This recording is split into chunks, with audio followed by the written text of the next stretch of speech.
नमस्कार दोस्तों, आज की कहानी जाने कैसे एक बुजुर्ग व्यक्ति की सलाह ने सब कुछ बदल कर रख दिया।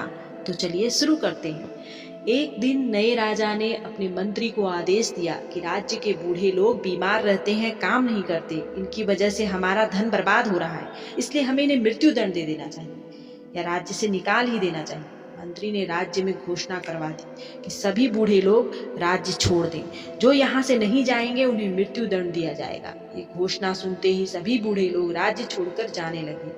राज्य का एक लड़का बहुत गरीब था। उसके पिता बहुत वृद्ध हो गए थे। उनके पास दूसरे राज्य जाकर रहने के लिए धन नहीं था। उसने अपने पिता को घर में छिपा लिया। उस लड़के के पिता के अलावा राज्य के अन्य सभी बूढ़े जा चुके थे। कुछ दिनों के बाद राज्य में अकाल पड़ा। राजा को समझ नहीं आ रहा था कि अब राज्य की व्यवस्था कैसे संभाली जाए।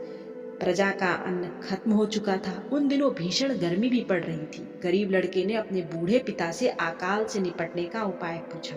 उसके पिता ने कहा, राज्य से कुछ ही दूर ही हिमालय स्थित था। गर्मी से हिमालय की बर्फ पिघलने लगेगी और वह पानी राज्य की ओर बहता हुआ आएगा।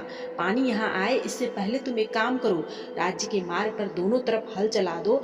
उस लड़के ने अपने साथियों को ये उपाय बताया, लेकिन किसी ने उसकी बात नहीं मानी। लड़के ने अकेले ही रास्ते पर दोनों तरफ हल चला दिए।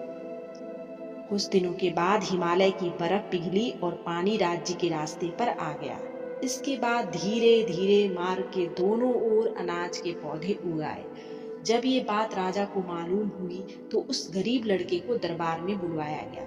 राजा ने लड़के से पूछा कि अनाज उगाने का ये उपाय तुम्हें किसने बताया? लड़के ने कहा, राजन, ये उपाय मेरे पिता ने बताया था। आपने जब बूढ़ों को मारने का आदेश दिया था तो मैंने उन्हें अपने घर में छिपा लिया था। ये सुनकर राजा ने उस बूढ़े व्यक्ति को भी दरबार में बुलाया। बूढ़े व्यक्ति ने राजा से कहा कि महाराज, हमारे राज्य से लोग अपने खेतों से अनाज अपने घर ले जाते थे और कुछ लोग दूसरे राज्य अनाज बेचने जाते थे, तो अनाज के कुछ दाने रास्ते के दोनों ओर गिर जाते थे। जब मेरे बेटे ने रास्ते के दोनों तरफ हल चलाया और हिमालय का पिघला हुआ पानी वहां से पहुंचा तो वो दाने अंकुरित हो गए और अनाज उग गया। ये बात सुनते ही युवा राजा को अपनी गलती का एहसास हुआ। उसे समझ आ गया कि वृद्ध लोगों का अनुभव हमें कई समस्याओं से बचा सकता है। इसलिए राजा ने राज्य के सभी वृद्ध लोगों को वापस अपने राज्य में बुला लिया।